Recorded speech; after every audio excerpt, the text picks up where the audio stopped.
Welcome to Click Meeting, your choice for audio and video conferencing. Please enter your conference PIN followed by the pound key.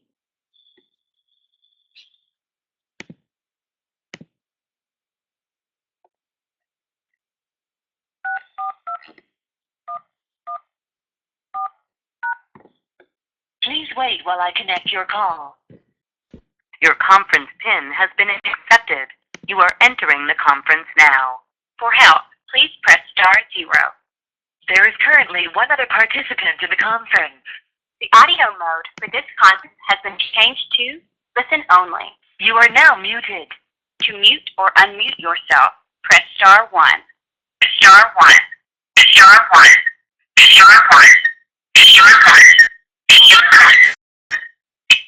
You are now unmuted. Unmuted. Unmuted. Unmuted.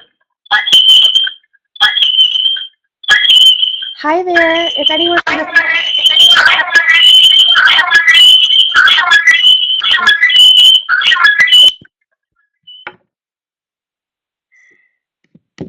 Hi there. If anyone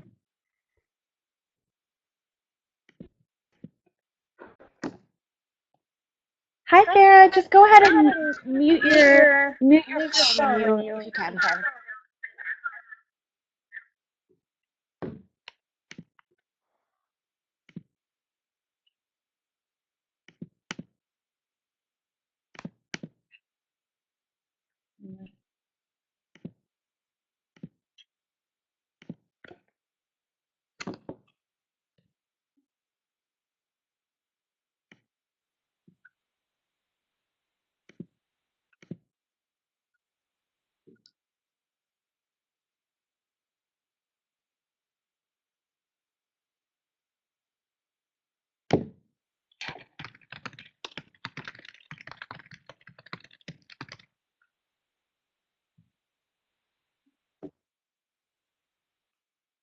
Sarah, can you hear me?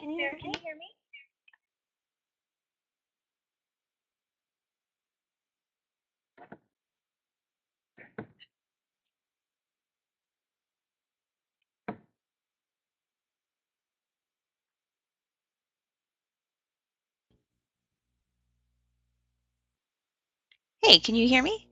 I can. We have to figure out how to make sure that it doesn't echo like into infinity. So I'm just trying to figure.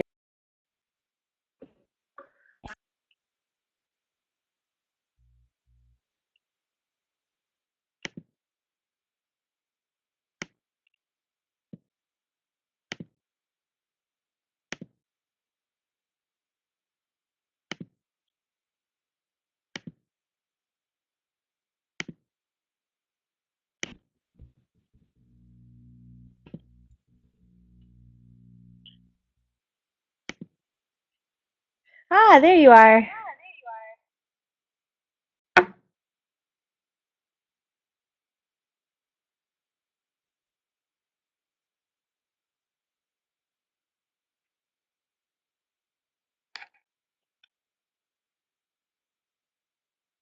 Oh.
Can folks hear me?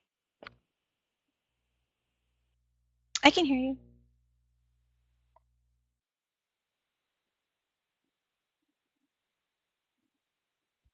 But that's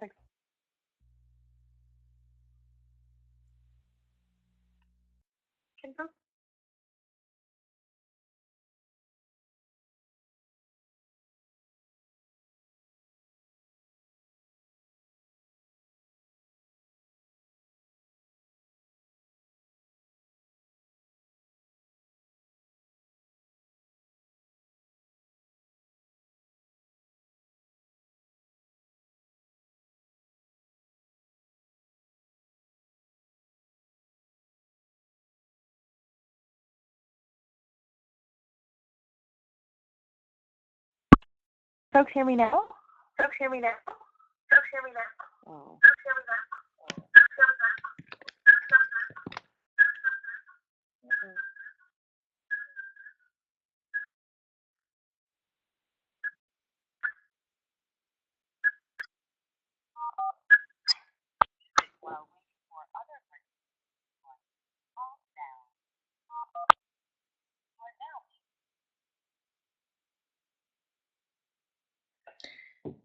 Okay, can folks hear me if I'm just talking into my computer?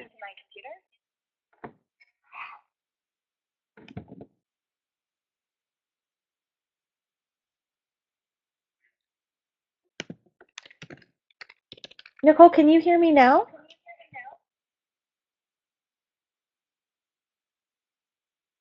Is there still an echo? Ah, okay. Let me play around with it a little longer and see.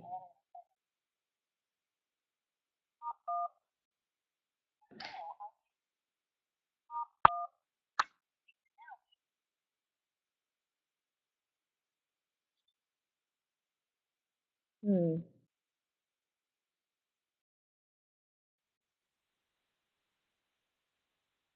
How about now? Can folks hear me now?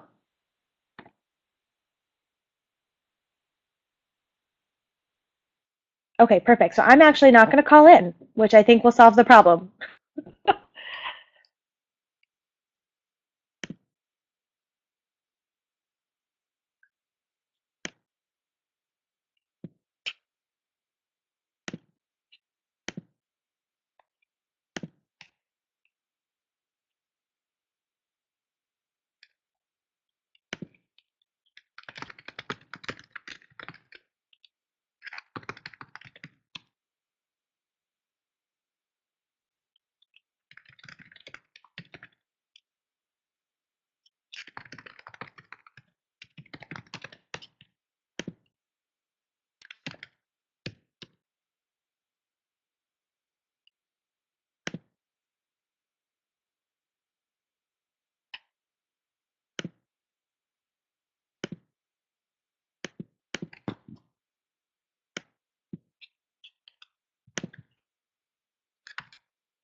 Oops.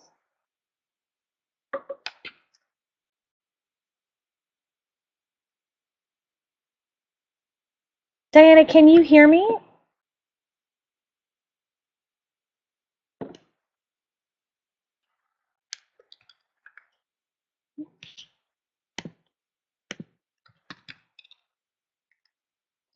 Diana, if you can hear me now, then you don't need to call in.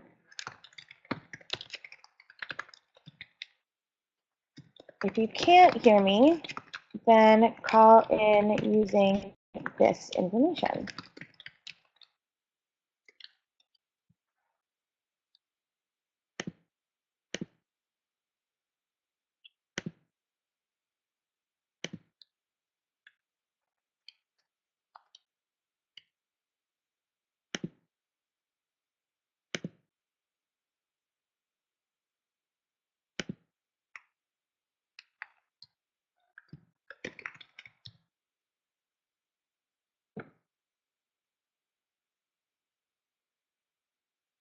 Folks, so if you can hear me, then you don't need to call in.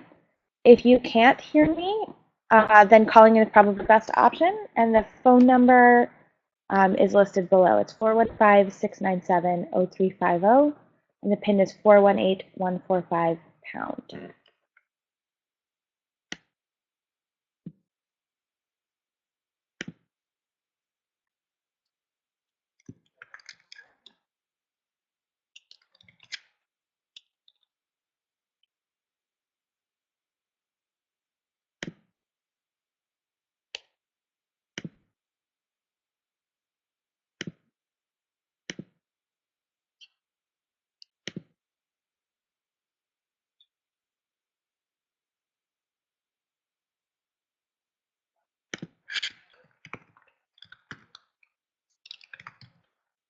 Can other folks hear me? Just let me know.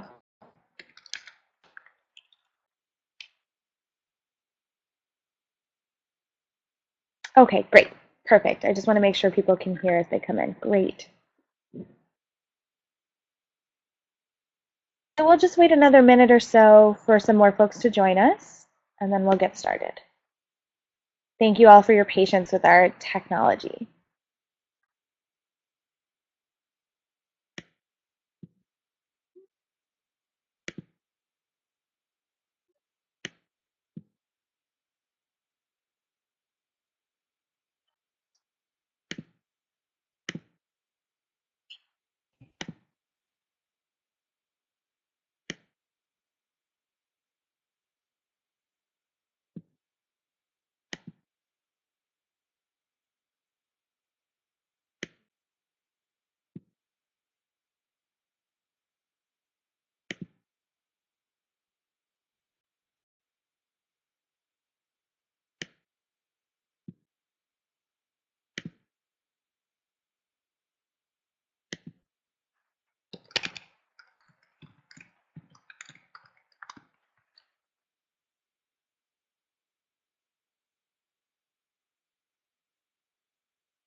Okay, folks, we're just waiting for one other person in particular, one of our other fellows um, that's going to be sharing her experience. I'm just waiting for her to get on so that I can square her away, and then we'll get started. So if you'll just be patient for a minute or two more, that would be great.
Oh, I heard something. Angela, was that you? Can you hear me now? Hello? I can. Is that you, Angela? Hello? Hi. Can you hear me? I can hear you. Okay, perfect. All right, so then it sounds like you and Sarah and I are all here, and other folks will join us as they do. So I think we should just get started. So for folks who are joining us, thank you so much for taking time out of your day to learn more about the Speaking Race to Power Fellowship. My name is Poonam Dreyfus-Pai. I am the Fellowship Manager at Coraline, so I run both this program and the Generative Fellowship. You'll see that I've been typing for name Chelsea Sims. That's just the name of someone at Answer who created this particular login for this technology. So if you see someone typing from the name Chelsea, that's actually me, and any confusion that might cause. Just a little overview about the technology today. Obviously, folks can type in the chat box. If you're joining us by phone, there will be a point at which we'll be able to open it up for questions, and then we can sort of open up your line so that you can also ask us questions. But we'll do that a little bit towards the end just so that we can get through all of the material while folks can still join us, because I know some folks can't be here for the whole time. So if you have at any point any technological difficulties, please do chat it into the little box if you are able to do that, and we can track that as we go.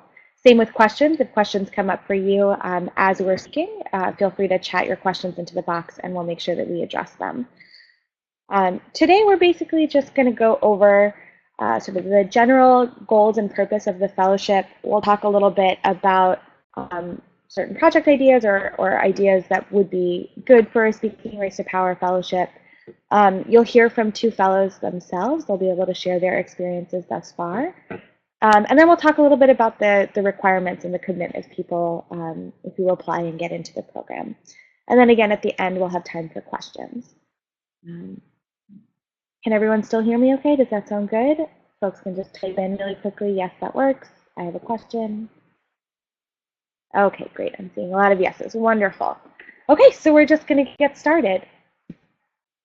So for those of you who may not be familiar with Coraline, Coraline is an organization committed to supporting a network of leaders within the reproductive health rights and justice movement toward a movement that supports all people's sexual and reproductive decisions. So for us, we want to create and continue to support that network of innovative and courageous leaders, and we want to begin to cultivate a culture in our movement of innovation, collaboration, and some measure of impact. So that's sort of Coraline's larger goals for the movement.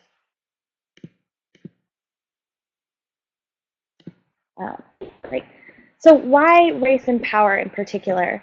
Coraline has been around since 2011, since early 2011, and in every event that we have ever done, we found that leaders repeatedly cited issues of race and power as barriers to collaboration, even in those settings. So not even just in the larger movement, but they found that in every environment that they were working with each other, these issues kept coming up, and that there were few opportunities and skills for people to productively address these issues in a way that would foster continued collaboration.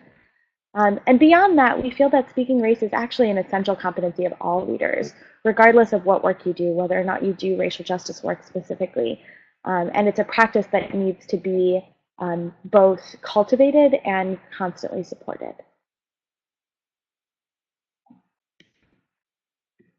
So again, for us, it felt like we are in the practice of creating these intentional spaces for movement leaders to work together. And so this felt like another intentional space that we should design and offer to people who are interested in cross-sector, cross-organization, and cross-power connections.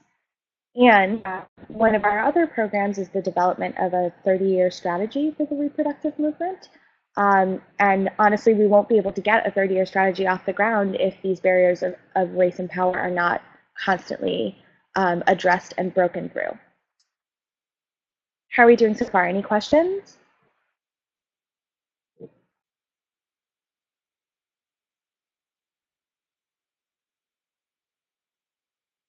Okay, I don't see anyone typing so far, so I'm going to assume folks are still on board. So for the Speaking Race to Power Fellowship in particular, we have a few sort of larger goals. We want our fellows to understand that there's a difference between talking about race and actually speaking race to power. And we want to give them the opportunities to strategize and practice doing the latter, speaking race to power. We want to help fellows develop a shared sort of baseline understanding of the different levels of racism, so interpersonal, internalized, institutional, and structural, and how these different levels actually manifest in the work that they do. We want to increase our fellows' capacity for emotional intelligence, empathy, and collaboration as it relates specifically to speaking race to power, but also in their leadership in general. And then we want to help them build a positive and supportive community in which to practice and receive ongoing support for this kind of work. You might know already that this is our second cohort that we're recruiting at the moment, so we are still learning a lot from our pilot cohort, and you'll be hearing from 2 fellows within this pilot cohort, but we also imagine that as we get more information, as we continue to learn from them and with them, some of these goals might also shift into something more specific. But for now, these are sort of the goals that we've touched upon. So over the course of the 6 months and within this framework of radical collaboration, which for us means collaborating across differences, really, so bringing to the table people who are sort of unlikely or unusual suspects, and having folks work together over time and with this sense of partnership. So within that framework, we are seeking to create an environment where fellows can practice innovation, can develop emotional intelligence, can cultivate resilience. And when we talk about resilience, we talk about the resilience that comes from purposefully adapting to failures or changes in a way that still allows people to stay true to their original purpose. So there's like an adaptive flexibility to it, but also this sense of purpose that motivates it. We want them to manage complexity. When we talk about race and power, and I think all of you on this webinar probably already know this, but when we talk about race and power, we're talking about issues that are far more nuanced than the way they're often talked about in media spaces or in larger political spaces. It's really only recently that folks have started to be able to highlight that nuance in those spaces, in those sort of traditional spaces where things need to be sort of more condensed and more cut and dry. So we need people to be able to hold that complexity and manage that complexity. We talk about and address implicit bias, and we also want to help people learn how to initiate repair after rupture, because a lot of these barriers to race and power have caused deep ruptures in the movement and for individuals, and help folks figure out how do we initiate repair after that so that working together is still possible. So some possible project ideas, in general, this is sort of writ large. It can be a situation in which a person of color is addressing an issue with a white person or an organization that's led by someone who is white, or an institution similarly led by folks who are white. It can be a situation in which a person of color is addressing another person of color from the same racial ethnic group or from a different one. Or it can be a situation in which a person is addressing an issue with another white person or another white-led organization or institution. To give you some deeper clarity, a distinction between a project that might be better for the generative fellowship versus this particular fellowship. In our last webinar, folks had talked about addressing issues in maternal mortality and understanding that there is a racial component to the disparities in maternal mortality. If you are sort of exploring ways to address maternal mortality and those disparities, then that might be, if it's just an exploratory project, that might be a better fit for the generative fellowship. But if it's a project where there's a specific gatekeeper in mind that you feel like might be sort of stopping work related to disparities on racial disparities in maternal mortality, or if you feel like there's a specific person with whom a conversation is needed to help them understand these disparities, then that would be a Speaking Race to Power project. So essentially, the person to whom you are speaking race to power has to hold a certain amount of power. It has to be, ideally, for this project to really have impact, has to be someone that is a gatekeeper or a potential power mirror to whom you might be able to envision calling into a conversation and calling into more productive work moving forward. So we'll take questions at the end about that because folks generally tend to have questions about which project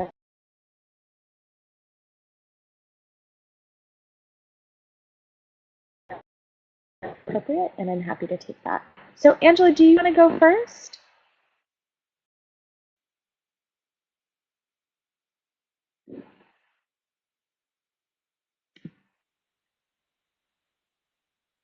Angela?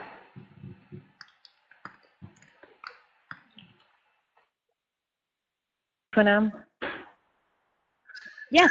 Yeah. are you able to hear me? I can. Can everyone else hear her?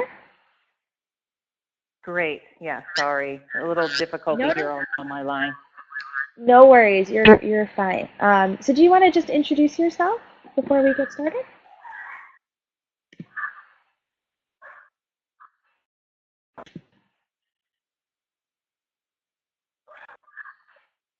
Sure. So my name is Angela Farrell-Zabala. As Poonam said, I'm happy to be part of the first cohort for the recent Speaking Race to Power Fellowship, and I am currently work at Federation for America. Great. And Angela, would it be more helpful to you if I asked you questions or if you just wanted to talk sort of in general about your experience?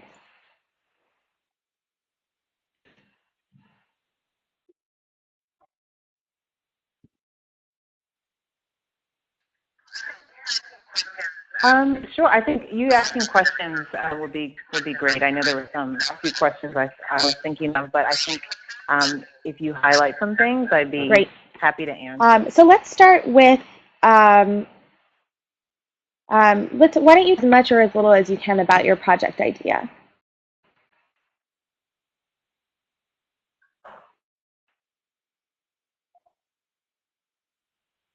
Sure. So my project, to say the least, is pretty big. Working at Planned Parenthood Federation of America, I'm the Director of African American Leadership and Engagement. And in that role, the reason that, first of all, that I even work at Planned Parenthood is that, particularly in my college years, it was a safe place to go when I needed information around sexuality education, when I needed birth control. And so I hold that space. Still, kind of in my heart as a safe place for myself, and also it was for my community. Now in the role of Director of African American Leadership and Engagement, it's kind of a big nebulous, but the main goal is to really make sure that we're in right relations and speaking to leadership within the Black community to make sure that we're actually serving and doing more positive impact and damage.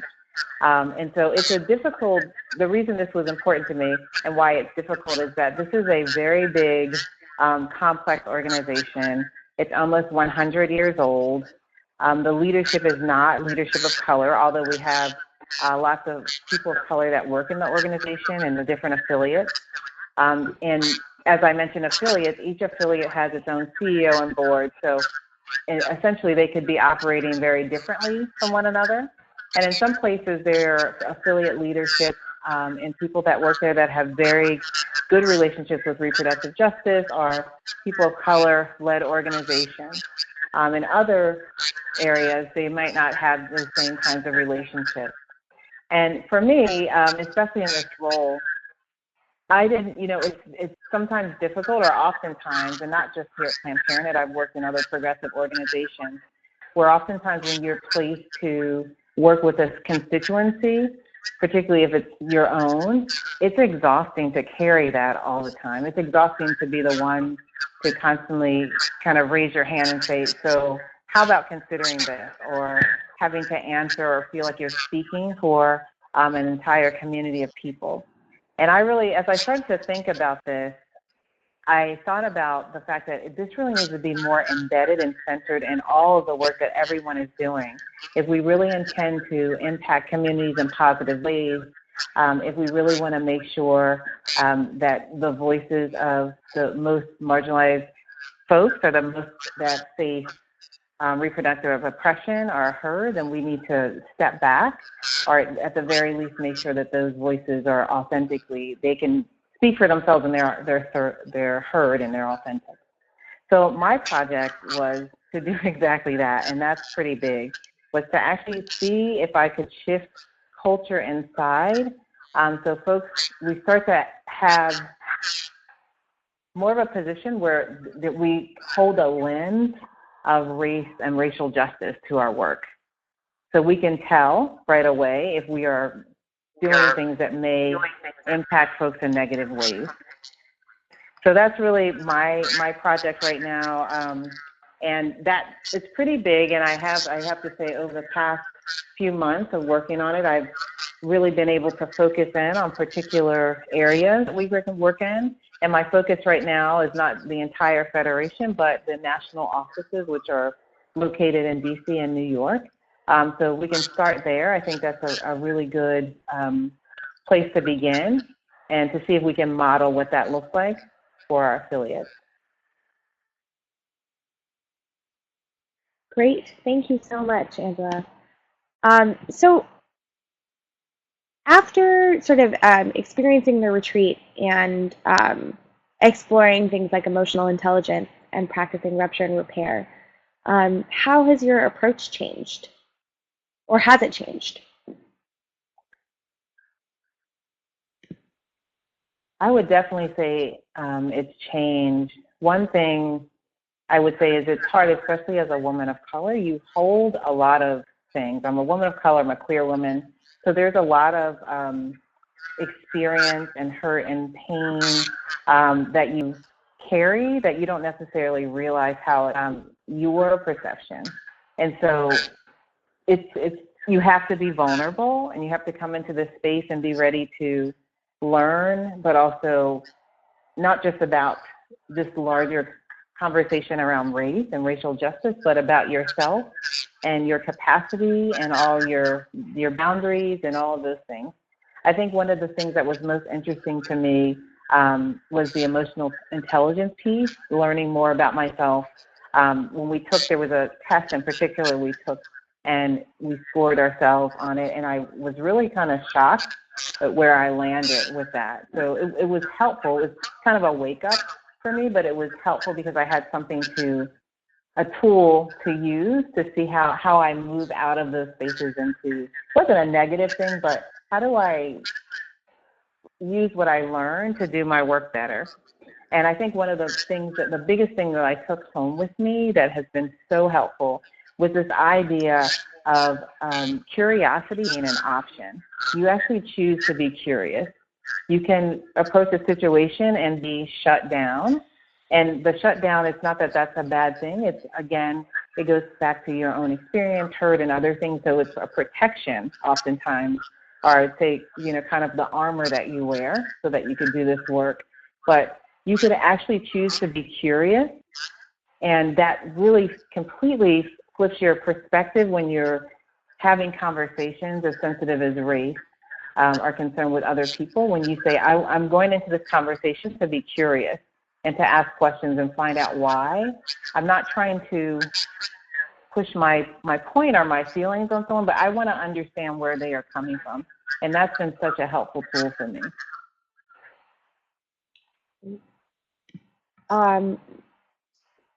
So what benefits have you felt from networking with your cohort?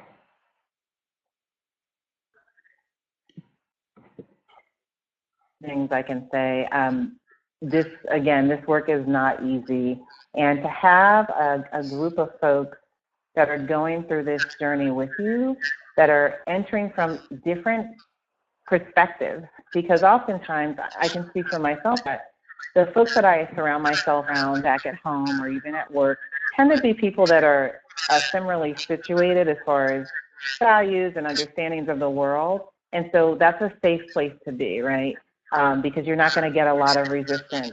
But to have a group of folks that are coming from different experiences, walks of life, and understanding and approaches is so helpful because there's this commitment that I felt from everyone there to hold space for each other, and it's okay to mess up. It's okay to fail forward. It's okay to have questions and make mistakes, because we're going to all put on this the curiosity I spoke of. We're all curious about each other, and we're going to learn together. So it felt really like a really great and safe space. I've learned a lot from the folks that I've been around, so it was exciting, and it still continues to be. And then, Angela, do you have any tips for what makes a good application? I think take your time and really just be honest. Be honest with yourself. It's hard. I would even say for myself, I have anxiety around completing any kind of application and telling stories and not knowing what folks are looking for. I think you should just drop the feeling that you have to have perfection, because I think if you're real and honest about your experiences, then that will come across. Because I think that's what this group needs. It needs to have a mixture of people coming from different experiences that are open and honest and willing to take this journey together. Thank you so much, Angela. So now, Farah, I'm going to turn it over to you. And before we do that, I'm noticing that folks have been saying that there's been feedback. I can't, unfortunately, mute the computer speakers, because then the recording won't actually capture any of the things that people are saying. So it just basically turns it off on my end, so the recording doesn't work. But if folks who are calling in or who are looking at this from their own computer speakers, if you could mute yours in some way, in a way that'll still allow you to hear, if that's possible, that might help, because I'm guessing the feedback is coming in on a lot of different levels.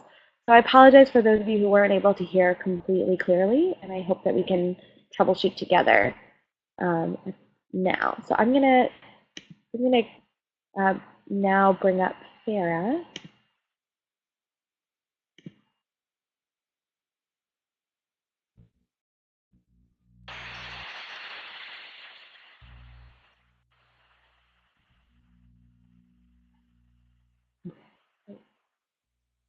Hi, Farah. Hi, can you hear me? I can. I hope everyone else can too. It's very clear on my end. Can everyone else hear her?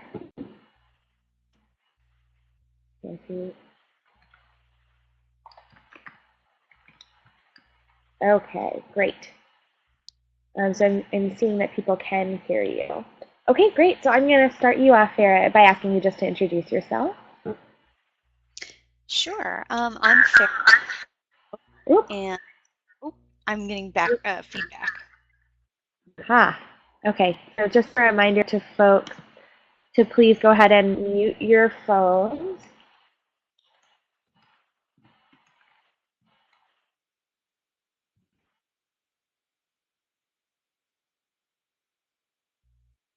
Okay, I'll try again. Okay, great. All right. So I'm Farah Diaz-Tello. I am an attorney, and I work with National Advocates for Pregnant Women.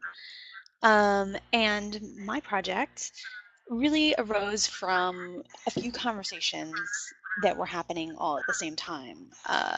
The first was around the RJ at 20 convening in Chicago, which had raised some questions for people about what it means to be and to do reproductive justice. And I think that there were some panels that were about RJ and allies, and there were questions about like who is the RJ and who are the allies, and what does it take to be an ally, and I had a lot of questions about what how race plays into that, and in particular white-led organizations that are working in service of reproductive justice, of which NAPW is one. And then the sort of second conversation that was going on was about the marginalization of women of color-led groups, and that having to do with a lot of occurring in a lot of ways. in terms of funding, just in terms of access to power generally. And then the third one, the third issue that was coming up kind of at the same time was I was noticing a shifting demographic in the clients that we serve. As a legal organization, we work with clients in the criminal justice and in the civil child welfare system. And it used to be the case that the racism that in our criminal prosecution system and in our civil child welfare system was very clear from the constitution of the people that we were representing. And as our work has moved into states like Alabama, that racial makeup has changed. So it has become a lot less immediately clear that the work that we're doing is fighting a system that has a distinctly racialized component. So all those things really led me to the big question of how do we, as advocates for reproductive justice, both personally and organizationally, um, understand and effectuate our commitment to anti-racism. Because to us, we see it as implicit and absolutely intrinsic within our work that we are doing anti-racist work.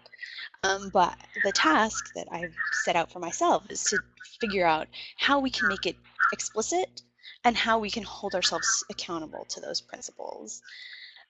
So, I mean, I guess I have to say I came to the project with a lot of anxiety, a lot of worried about failure that, by having these conversations, I was going to ruin the organization I work for. I was going to ruin reproductive justice. I was going to just ruin, race relations generally.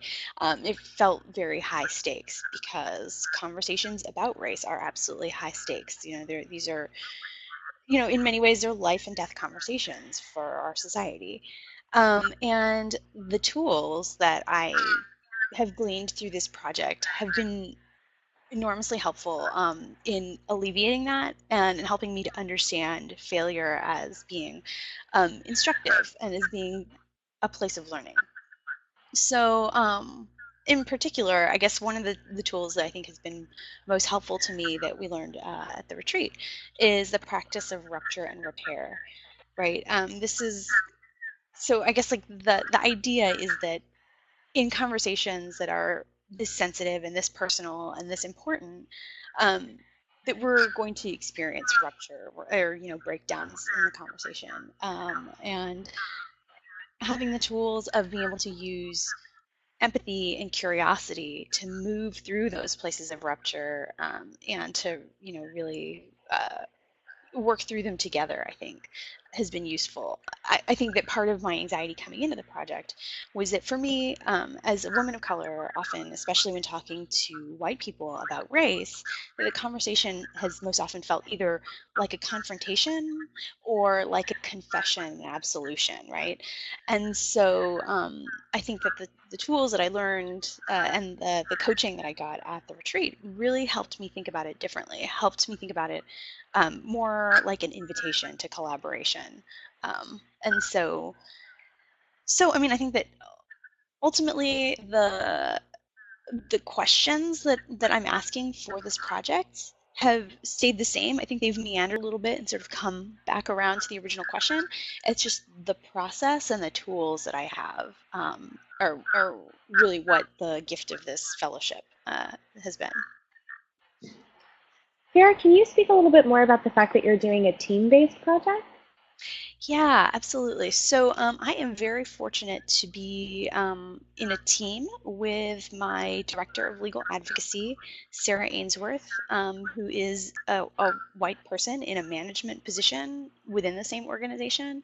And so, having somebody to work with on this has been really important. I think given a lot of things, given race and given sort of the position within the organization, and I would highly encourage folks who are thinking about applying to do something related to an organization they're working within to consider having a team member. And to me, it's been like really helpful to have a team member who's white also, because I think a lot of times it feels like the onus is on people of color to initiate the conversations, and having somebody who feels, fundamentally that it is the responsibility also of of white people to achieve racial justice has been, and it's just been tremendous, and I really appreciate having her. Great, thank you. So can you say a little bit more about what it's been like sort of networking with people in your cohort, either through peer coaching or through other situations? Yeah, it's been really incredible. I love my cohort. They're like really like the most thoughtful, curious, helpful people, really. Like our peer coaching sessions have developed into really like, yeah, it's a really supportive group. Um, so I think that, one of the things that I had anxiety about too was sort of the feeling of being out on a limb alone. And having the peer coaching groups helps me to realize that I'm not alone. And having folks who are engaged in totally different projects, who live, in totally different parts of the country, totally different work, has really helped me think differently about, some of the some of the roadblocks that I find in my own project, and having the opportunity to share that space with folks has been really helpful. I love the cohort. So I guess the last question I have for you, because you spoke so well about the tools that worked for you and your project approach and the evolution of that. So my last question, I guess, is just any tips for folks who are applying in terms of what makes a good application? I'd say the two things that really come to mind are vulnerability and curiosity. Um, you know, this is a project that maybe doesn't have a lot, that doesn't yield a lot of answers, like maybe it yields more questions. So, the willingness to be curious and try new things, to course correct when one line of thinking isn't working, and the ability to be vulnerable, to recognize when something might not be working, and to really, speak honestly from the heart. Like, I think that those are kind of the two key things I think that would make for a successful project. Thank you so much. So I want to open it up. Actually, I'm going to wait and just share some more information about the candidate requirements and commitments so that we can leave all the questions for the end. There's some questions for some folks. Oh, there I am. Okay.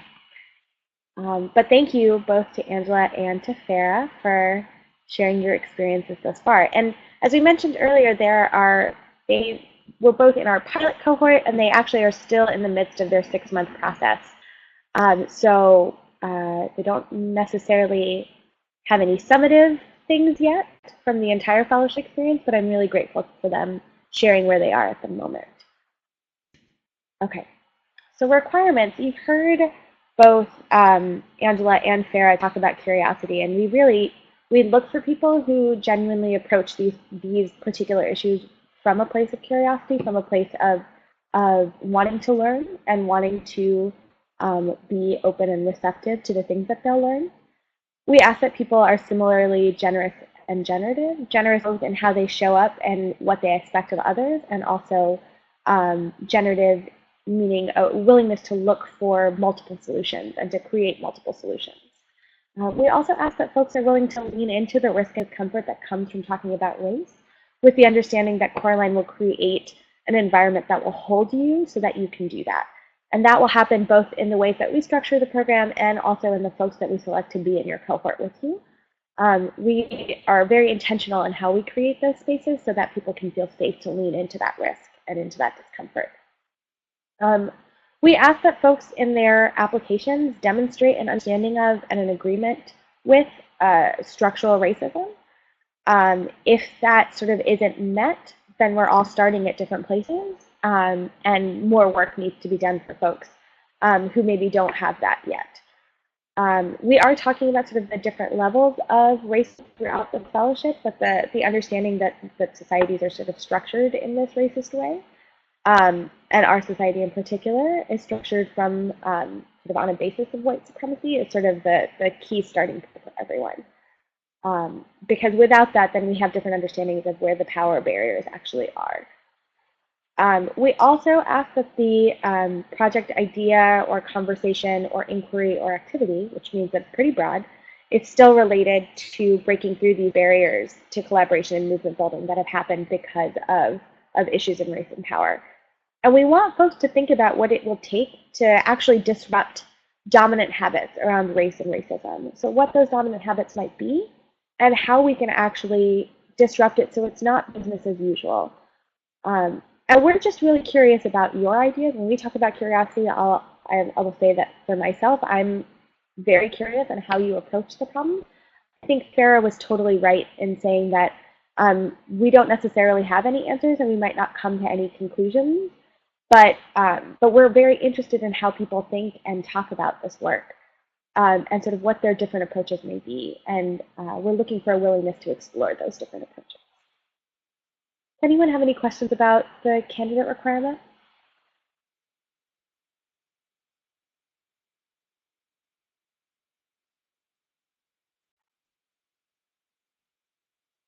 Okay, I don't see any questions yet, so we'll just keep moving.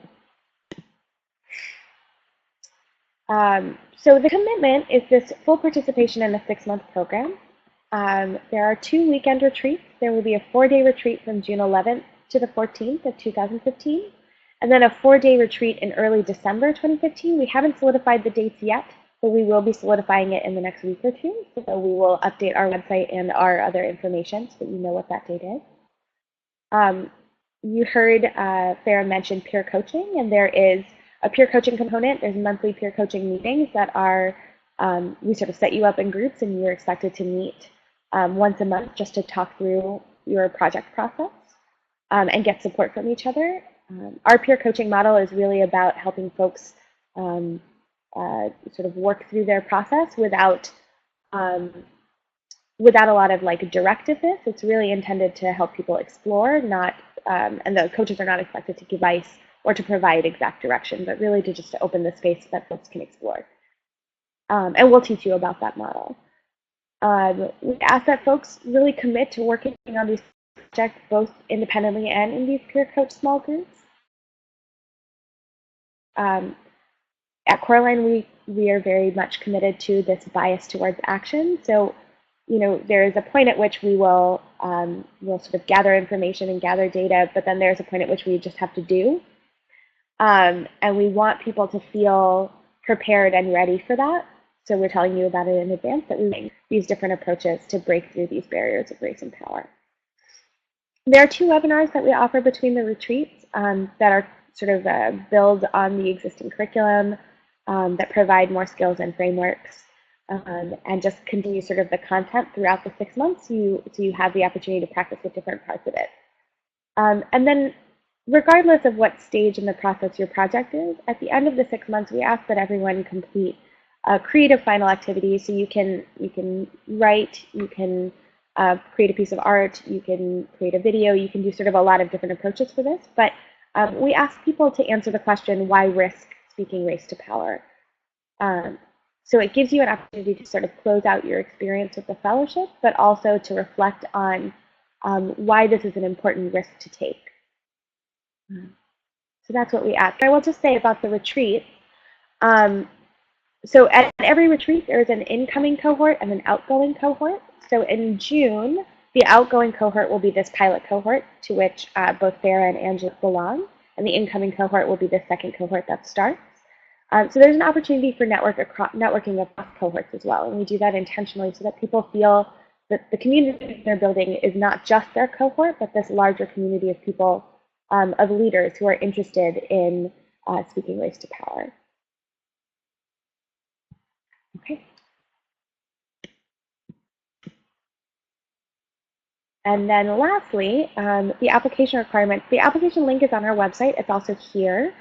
The completed application must include a current resume or CV, which you can upload to the application form, a description of how structural racism affects both your personal and your professional life, a story that describes a time in which you had a courageous conversation about race and power, and then your proposed project idea.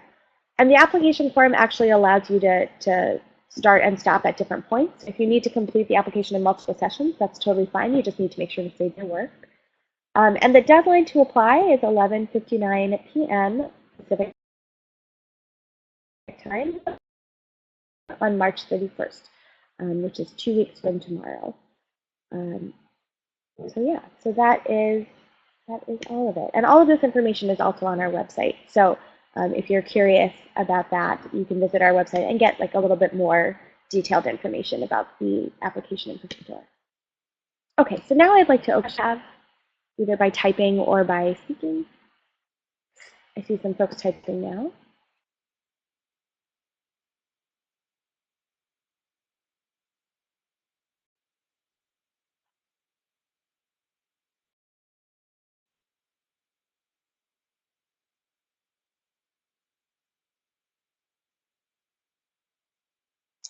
Yes, Farah did mention being on a team. Teams can apply to the fellowship. We actually have that on our website as well. We encourage folks applying in teams if that's interesting to them.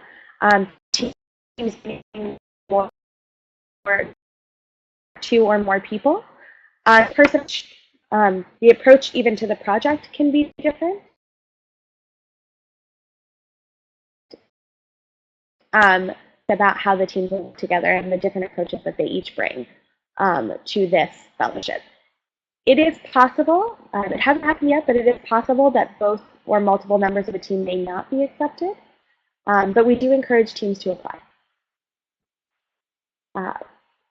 Tali is asking, do projects typically have quantized measurable for in a project proposal?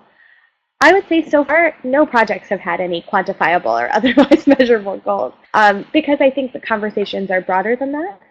I think at the end of the 6 months, people will actually have a clearer idea of what those goals might be. But a lot of the questions that people are bringing up are sort of starter questions from which they'll start to get closer and sort of more refined to their goals or to a more refined place when it comes to goals. So Tali, to answer that, I would say if you have a project that has quantifiable goals, that's great. And I would love to talk with you more and learn more from you about what those goals are and how you're planning on measuring them. But if it doesn't, that doesn't necessarily disqualify your project.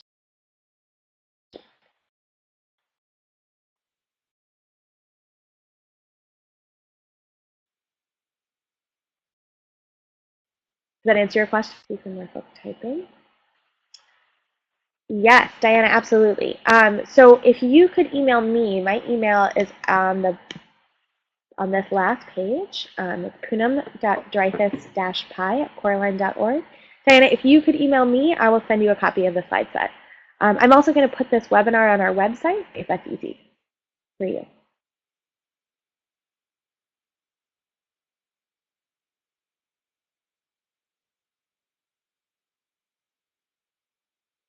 Are there any questions for Farah or Angela? I think we might have, I'm trying to see if we still have Angela on the line.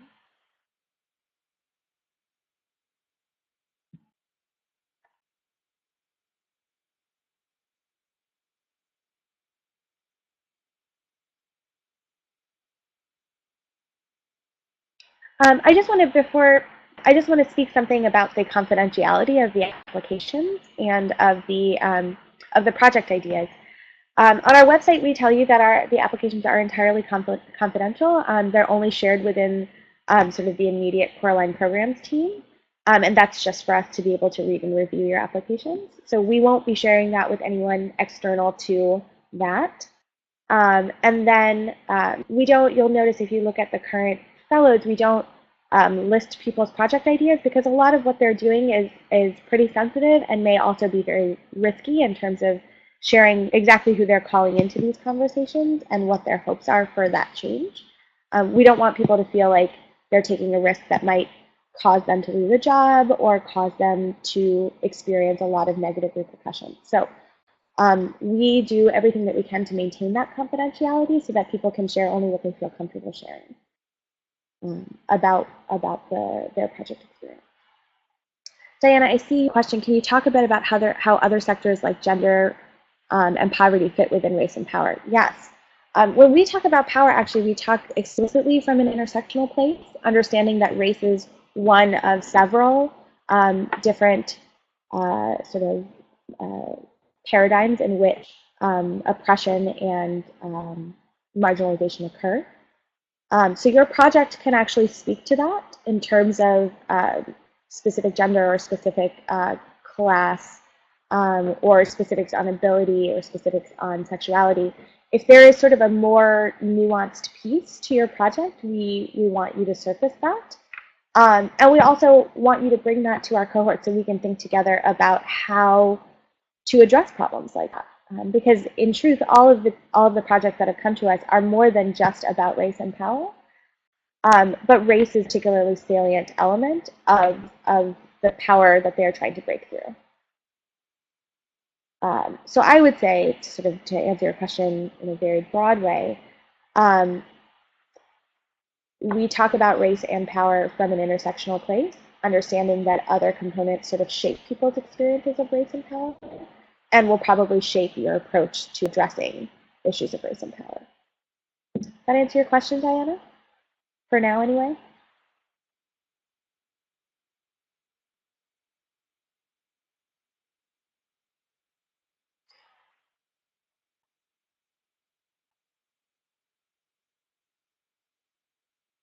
Okay, great. And I also want to encourage all of you, if you have more questions for me, or if there are just things you'd like to think through with regards to your application, please do reach out to me because I'm happy to talk with you and have a longer conversation about your specific project idea.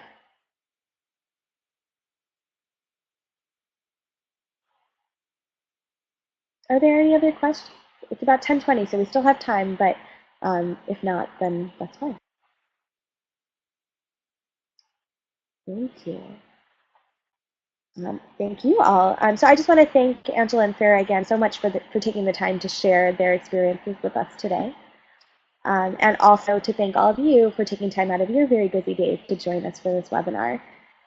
I will be posting this on our website, so if you want to revisit it, please feel free.